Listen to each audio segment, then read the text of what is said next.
Welcome back to Wario Land 3. Alright, so next up, we're doing the Tower of Revival. Is it? I actually forgot where we were. It's been a while. We already did the Tower of Revival. Well, remember, Joe, each level has 4 treasures, so we have to go back there at some point anyway. So. Mm-hmm. Oh yeah, I think we're doing Bank of the Wild River. Okay. All right. So what happened last time? One of the treasures raised up this platform, so now we can go in here. So let's see what we have in this place. So yeah, there you go. See. Don't you dare associate my shitty cousin's catchphrase with me! I actually forgot if I'm actually first going to... Yeah, I think I'm going to first check into the... Yeah, okay. Never mind. Hold on.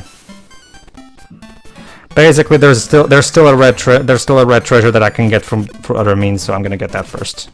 I just checked the thing. All right.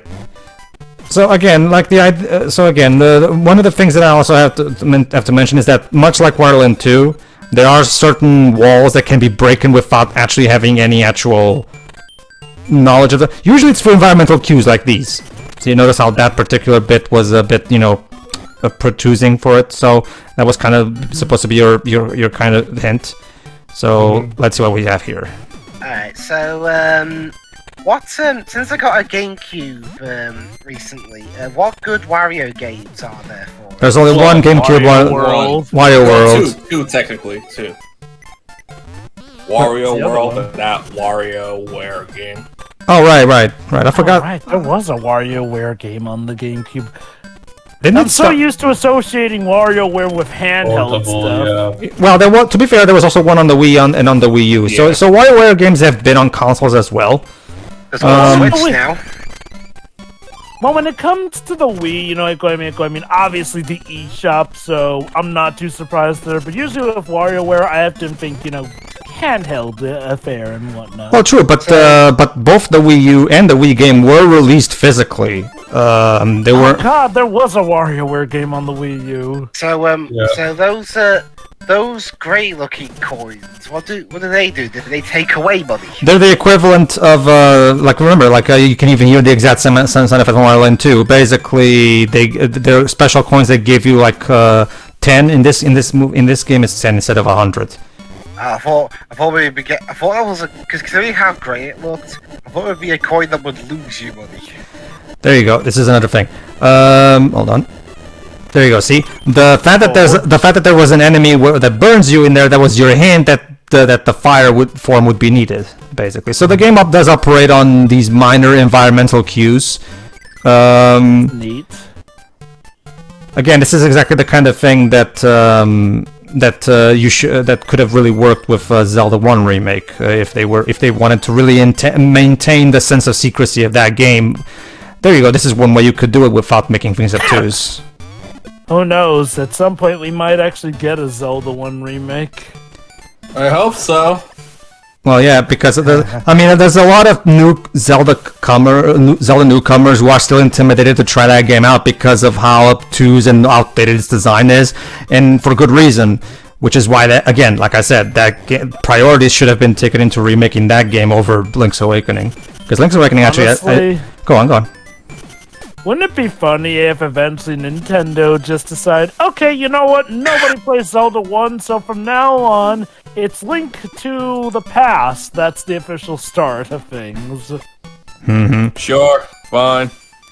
Okay, look. I mean, no disrespect to Zelda 1, but Link to the Past is just so much better. Oh, Jova. What about Zelda 2? Don't worry, Jova. Nobody will disagree with you on that. Well, I'll get you back to you, Hold on.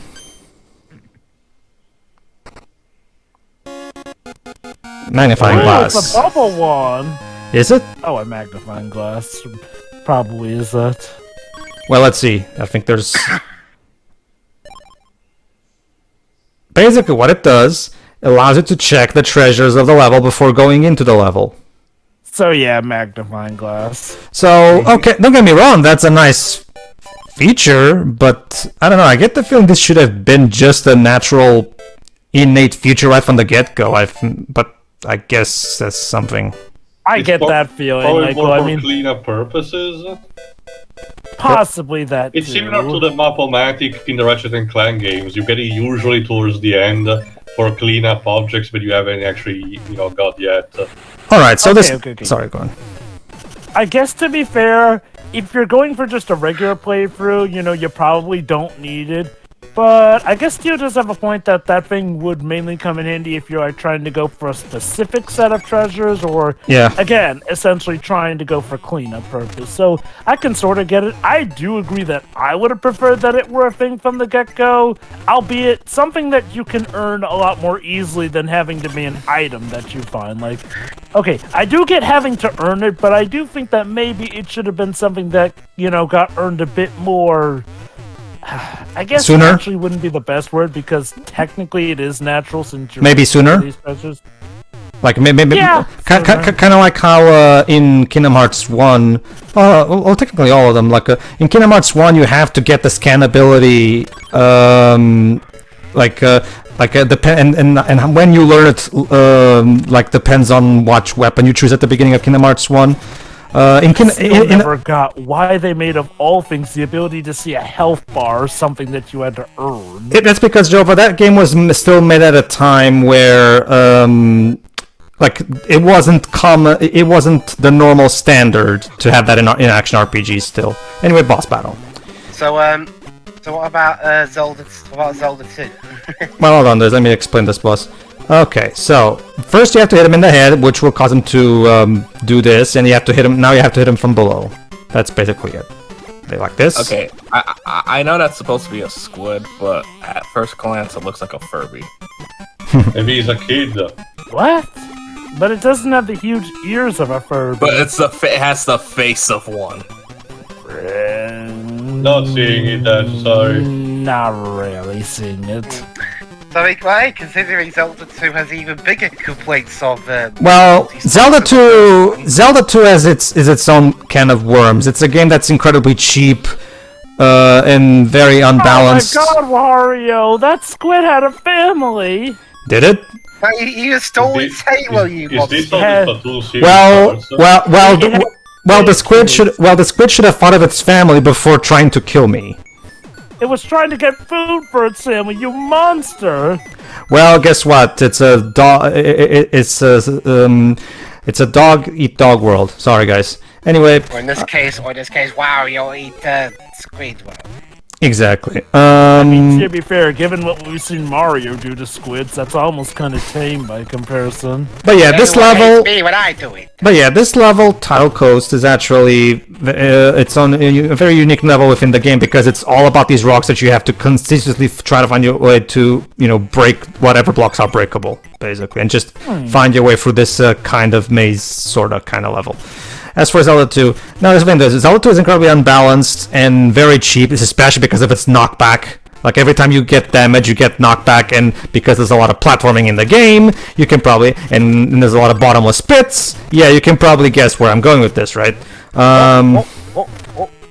Basically. Zelda 2 is arguably more focused than Zelda 1, but it's also arguably worse in some categories as well. Like, yeah. Like this, Zelda 1 can be fair if you basically have the entire thing memorized. Now, granted, yes, it does have some BS where if you don't have a certain item, you're pretty much doomed to lose, but you know what? At the very least, if you know what you're getting into, you'll be fine. Zelda 2, even if you do know what's coming, you aren't ready. Yeah, the game is very, very frustrating because of the design. Again, that's why, and I've been saying this for years. One of the primary things Onuma should put on his list is do a collection, not necessarily, maybe not a collection, but like do a proper some kind of Zelda Origins collection where you have remakes of Zelda 1 and Zelda 2. Not Link to the Past. That game doesn't really need a remake, if you ask me. I mean, it can, maybe you can have some quality of life improvements, but unlike Zelda 1 and Zelda 2 are definitely the ones that need it desperately. Support the GBA version of Link to the Past, where you just hear Link shout. Oh yeah, so we get to hear him. Yes, we get to hear him do that. Yes. Hey, since Link to the Past is technically chronologically coming before Zelda 1 and Zelda 2, Yes. do you think that they would include it as a trilogy as like the first part of said trilogy? That's the thing. That's the thing, Jova. Zelda does like the developers themselves and Nintendo in general don't seem to care much about the timeline themselves. They really don't. They barely acknowledge it. Hell, even Onuma, There whenever was that cheeky remark about where Breath of the Wild is on the timeline. occasionally you'll have stuff like Onuma saying casually, "Oh, this is where this one is situated in," but that's about it. And apparently the timeline for Hyrule Historia wasn't really made by Nintendo themselves. It was made by like the guys who were localizing it. So there's like this was our interpretation of. Well, it was. To be fair, okay. Nintendo To be fair, more or less given that timeline their blessing. To be fair, and not to, what Jova said. To be fair, Dej, it's not entire. It's also based on what the developers have said, because back in the day. Back when, back in the early 2000s, Miyamoto himself said that Ocarina of Time, at the time that he said it, was the first story. Yes. Which it was, to be fair, at the time.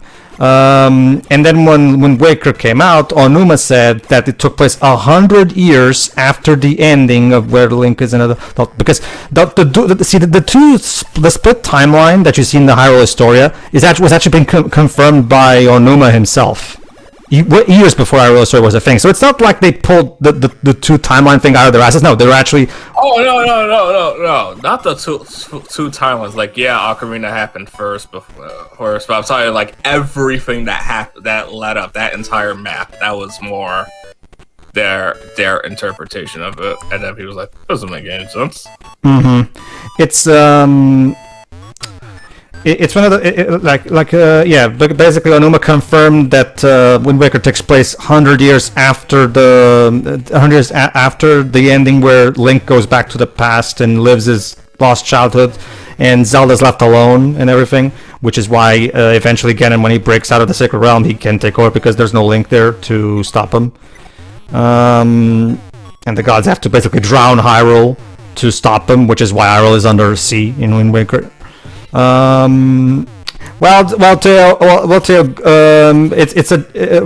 why should God stop being nice now in Japanese games? No, I actually know that. The thing is that, again, considering going with what Skyward Sword establishes, that ideally incarnations of Link, Zelda, and Demise are supposed to be repeated through Eternity, really doesn't match up with what led to Wind Waker. Well, the thing is with Skyward Sword, okay, let me put it this way. The reason every princess is called Zelda is actually explained in Zelda 2. Oh, no, not that. The fact that when Ganon arose and, it led to the flooding of Hyrule, there was actually no Link at that point to stop him. By the rules established by Skyward Sword, there should have been one. It would have been more logical to say there was one but perished. Well, okay, you can make an argument that, because Link eventually did reincarnate in that timeline by the time Wind Waker happened, so you can just maybe say that this particular Link took its time reincarnating. I don't know what to tell you. I mean, yes, Skyward Sword establishes that it will happen, but it didn't establish that it happens at regular intervals. Look, all I'm saying is that Onuma should just focus on making Link's crossbow training 2. No, let it go! No. He He says he wants to make one. I'm like, yes. Use the Switch controllers, suit for that, potentially, why not? But, hey, Dej, maybe that's the excuse to make Linkle actually canon. Yeah! Wait, have they wait, hold on. I thought they decided that she was canon. No, she's only for the purpose of the first Hyrule Warriors, and that in itself is not canon by nature. Yeah, I got it recently. I got it a few months ago. The definitive edition, anyway. And it's okay. It's like. Yes. Also, I just want to remind everyone, I totally called that there was going to be that definitive edition for the Switch all the way back before we even knew what the NX was. Wow, congratulations. Have a cookie. Yep. Yes, Pedro? No, it's like no. But basically, the reason, basically, what happens is in the manual of Zelda 2, they explain the backstory of how there was a prince who made a deal with an evil sorcerer, but then eventually that came back to bite him, and because of the prince's own stupidity, his sister, Princess Zelda, was actually put into an eternal sleep, which is why there's a Princess Zelda in Zelda 2 that has been sleeping for hundreds of years. That's where it comes from. And as a way to honor and try to make up for this stupidity that led to his sister's eternal slumber, he declared that from this point on, every girl born to the royal family shall be named Zelda, and that's why all the princesses of Hyrule are called Zelda, basically. Makes you wonder if they stopped naming the princesses Zelda, if this would stop all the BS going on with the Ganondorfs. I guess at some point we just decided to roll with it. But yeah, like Tail said, Skyward Sword was the one that established that that there's a curse that causes demise, which was the original form of Ganondorf, to revive itself over and over and over and over and over and over. Which is why no matter how many times Link kills Ganondorf, he will always come back. Basically, an excuse for Nintendo to keep making these games for all the time, basically. Which is weird, because funnily enough, actually, in the dividing timelines, it's not so much Ganondorf reviving or reincarnating, but it's more so a case of, oh, he survived this, or he lived for that, or he was just turned to stone, or he actually won entirely, because otherwise, usually when Ganondorf dies in the timeline, they more or less keep it permanent. Like in the adult timeline, stab to the head, he's gone. In the child timeline, dealt with in Twilight Princess, neck broken. And of course, in the defeated timeline, well, yeah, Zelda won. It was And trying. of course, he's The entire dead. point of Zelda 2 was his minions trying to revive him, but yeah, that didn't work ideally. Although it's kind of hilarious because in the Minish Cap, which is ideally, before even Ocarina of Time, there's not even a complete, there's not even a hint or a shadow of Ganon, but it takes the full front center stage. That's because well, that's the thing too. Like the interesting thing is that in Wind Waker they established that there's a tradition of hero, like of legend of a hero who wears green hat and a green tunic, and it was actually in the story Minish Cap that pretty much hints at where that came from originally. Because Link starts that game without his green hat, and it's actually the sorcerer when he the sorcerer partner character that actually gives you his titular hat at the end of the game, and he even says it suits you, little hero, basically, but as in a wink, it's one of those cases where, like, I appreciate Onuma and Miyamoto's, we're slowly filling in the gaps here and there and explaining where everything comes from. The problem is, it's the inconsistent way it's done, where sometimes they contradict themselves, yeah. Alright, let's see what this treasure looks like. See, the problem with this part is that, like, as you could tell, I was basically just breaking throughout the entire level trying to find the key. So basically, it's one of those cases where you don't know where the key is, so you have to constantly dig for it, and so it can get a bit tedious to music boxes. Yes, it can get a bit tedious to constantly chip away at every wall, every block until you find the key. It's a bit, yeah. Anyway. Oh, it's the carousel one. Music box. Isn't it beautiful? So what it does is Plays a song. it And blows makes a up a hole in the hole. mountain. the Cave of Flames. That music box is some powerful stuff. But Okay. only local. I mean, a music box woke up a Snorlax. No, it didn't. It was a flute. First it was a flute and then a radio. It was not really a music box. I mean, you can consider a radio a music box in a way. That from a certain point of view, speech has no place here. Get away. Yeah.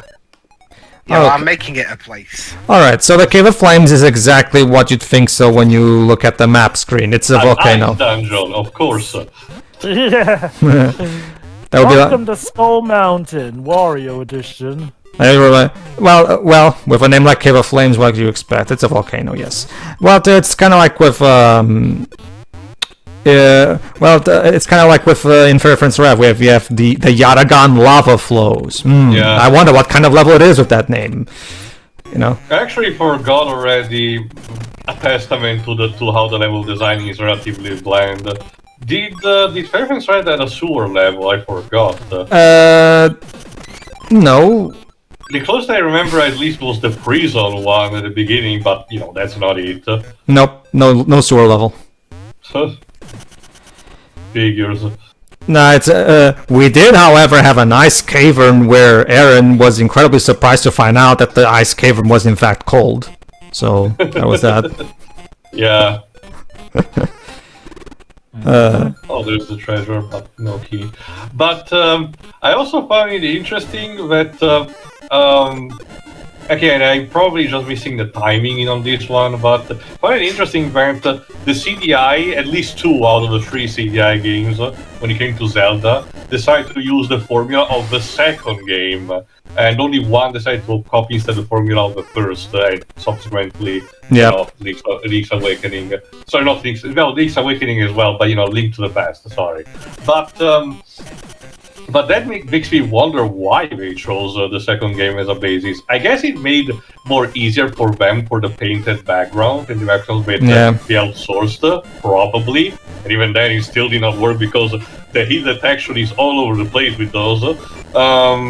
They still feel kind of weird in a way. But as I mentioned in a couple of... just one.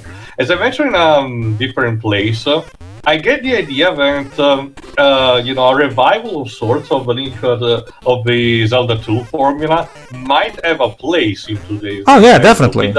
With the success of title Souls-like title, a title that a Zelda game that you focus on much more challenging and more local sword fights, similar to what Skyward Sword did, because Skyward Sword used the motion controls to its advantage to use, up or down, left or right or center, type of thrust or slashes, something similar to that, but more, more locally. And I get the idea that there's a good foundation to be. Whoa, what was that? There's a good foundation to be had. Oh yeah. I'm just not sure if Onuma and his team might be even remotely interested, because again, they seem to have likened the formula with Breath of the Wild. No, at this point too, it's pretty much sort of that Breath of the Wild is the beginning. In the same way that the Ocarina of Time template was used for a good part of 15 years around there. Mm-hmm. It's Breath of the Wild is going to be the foundation for Zelda games for the next decade, clearly. I mean, they could have both. You could have both, but I'm not entirely confident Onuma wants to do that. Not to mention, that's the thing, Dej. Okay, I think the last case where it happened was Triforce Heroes, but it's been a while now that the Zelda titles have been just handled by Onuma Studios. The last thing that was kind of outsourced was Triforce Heroes. Sure, you can argue the spin-offs, the Warriors, but it was more like Tecmo-Koei doing its very own thing. I'm talking about like a quote-unquote mainline Zelda. When it comes to, I mean, do we count the Link's Awakening remake? Or... Well, the Link's Awakening remake was done by Grezzo. For those who don't know, Grezzo is the developer that makes Zelda remakes and made Ocarina of Time. So we found the scepter. And what does he do? Does something at the big bridge, whatever it is. And at the frigid sea. And the sea turtle rocks as well. Okay, so we have 3 levels where something new is in place. Let's see in that case. Okay, but no, like, alright, so back to the big bridge. Is there gonna be a battle? Sorry, Dad. We already made that joke. I think you were not there, well... yeah. No, see, the thing is, Grezzo made Ocarina of Time 3DS, Majora's Mask 3DS, and they also made recently the Link's Awakening remake. So basically, they're Nintendo's go-to studio for Zelda remakes. basically. So if they were to make a Zelda 1 and Zelda 2 remake, it would definitely have to be Grezzo to make them, most likely. Well, let me see actually if they listed potentially what my baby might be doing now, but probably not, considering the Link's Awakening remake was relatively recent. There you go. Now, but that's the thing, Dej. Like from experience, I can tell you, this is how Onuma is, Dej. The thing about Onuma is that if he finds a comfort zone, you will stick to it. And if a game gets a dodgy reception from fans, he will take the paranoid approach and immediately go the other extreme, basically. Because originally we were actually supposed to, instead of Twilight Princess, we were supposed to get a Wind Waker 2. You know, because of the mixed fan reception to the art style of Wind Waker at the time. Nowadays, it's very beloved, but for those who weren't there, you have to understand that it seems insane to talk about it now, everybody, but for those who weren't there, when Wind Waker was first revealed, the fan base didn't really react very well to the art style. The GameCube era, I noticed that happens a lot during the GameCube era. It's like, oh man, this thing was bad. Oh wait, it was the best thing ever. No, go back to this era Nintendo used to try. I think, okay, if I have to go for what Johnny said in his review, an accomplice might have been that tech demo that they showed with the fight between Link and Ganon. Basically, there was a 2000 tech demo that Nintendo made for the Space World Expo that basically showed a game like a higher poly version of Wind Waker of Ocarina of Time, Link and Ganon fighting in a sword fight. You know, and a lot of fans look at that and thought, "Oh my God, the next Zelda game is gonna look awesome!" And then when Wind Waker comes out, and looks exactly nothing like that tech demo. So yeah, it's kind of like what happened with the Final Fantasy VII remake tech demo. You know, where Square Enix, in the traditional amount of complete tone deafness. Made I think Brando himself put it best. Why would you do this for a game that you don't intend to make? That's not only that, something based off of what was literally and still is the de facto popular Final Fantasy game. It's like that's not just that's just not talking about. This is literally taking down the beehive, punching a hole into the beehive and wearing it as a hat, and for good measure punching the bees.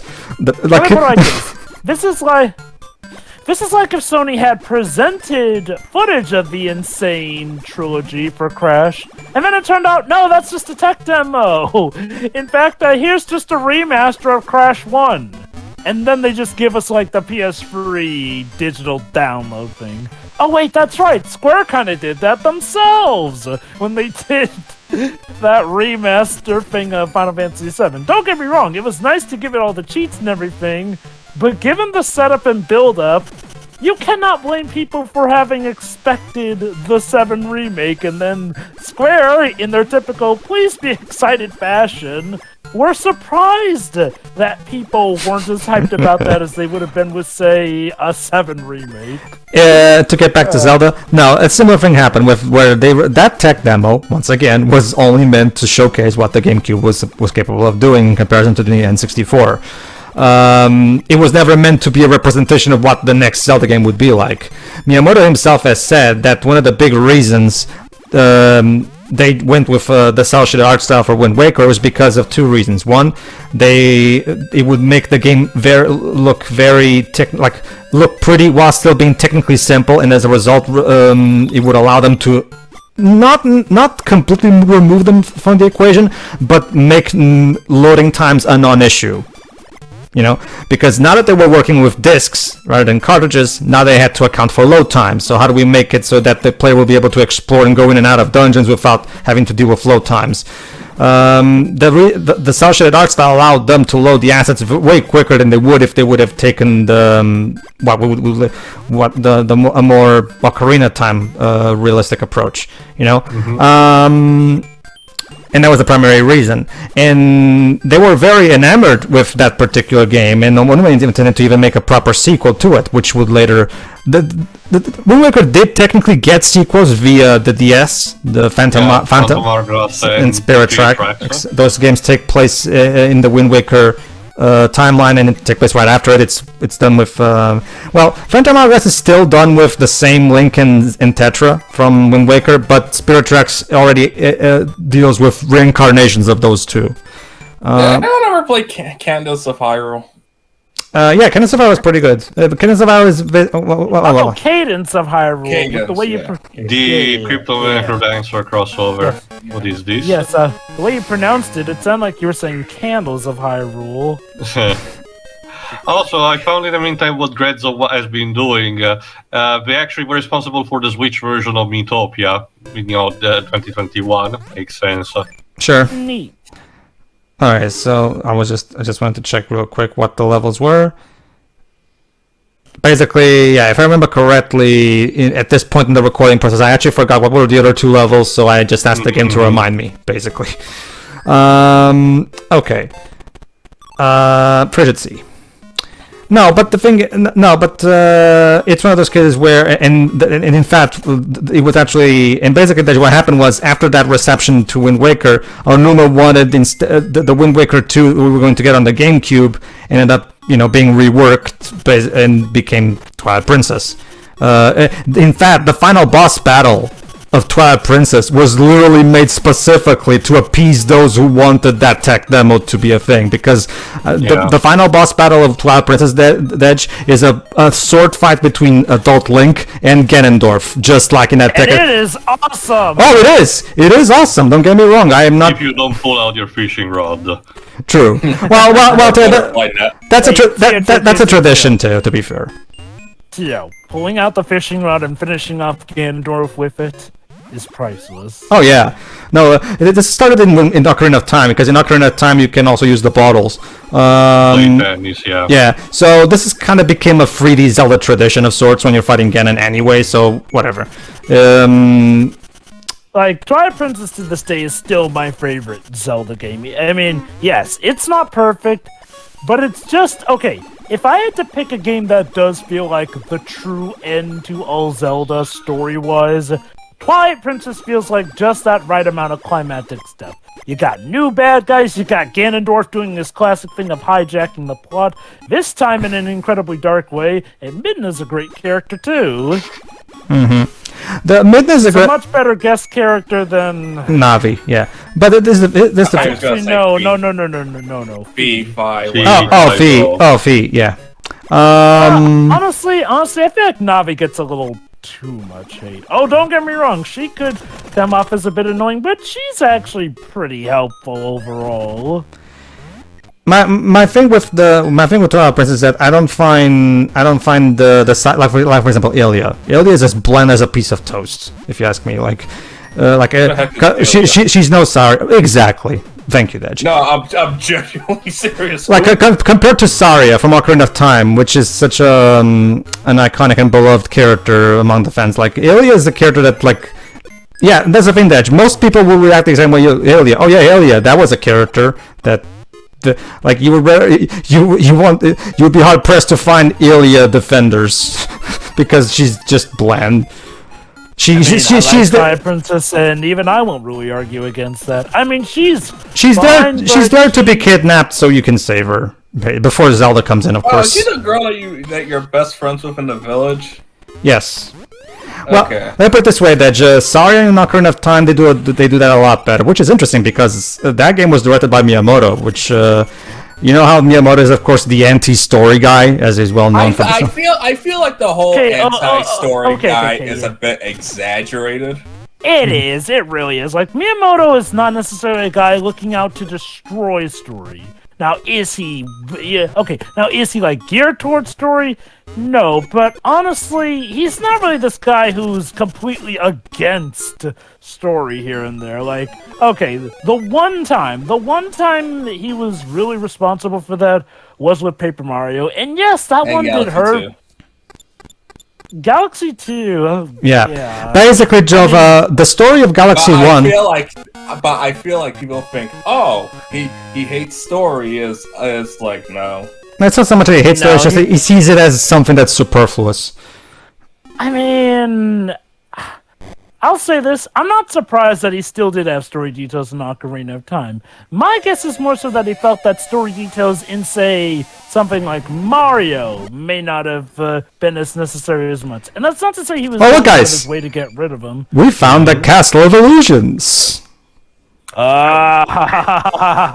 Is Sure. Mickey Mouse there? Wrong franchise, Wario. Michael Rodent is not there. No, but just to finish off my point. Now, see the thing is, and Koizumi himself said this. Like, Koizumi wrote the storyline of Rosalina's backstory that you see in the book. He wrote it without Miyamoto's knowledge. Under his nose, yeah. Okay. I actually do want to explain that one. He Yeah. wrote that without anybody acknowledging, and when he showed it to Miyamoto, he really enjoyed it, and he was confused as, "Why'd you hide this from me?" So it wasn't like Miyamoto would have been against it. And then the next game came out. And the next game came out. It's like, that's why. Well, Again, Miyamoto wasn't necessarily going out of his way to get rid of the story. He just wasn't focused on it as much. And given that Galaxy 2 is still a spectacular game overall, Oh no, yeah.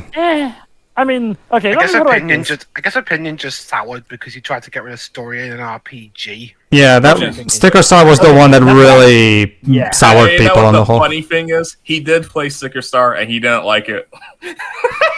Well, it was partly his own fucking fault, wasn't it? Alright. He came to a revelation at that point. See ya. See ya.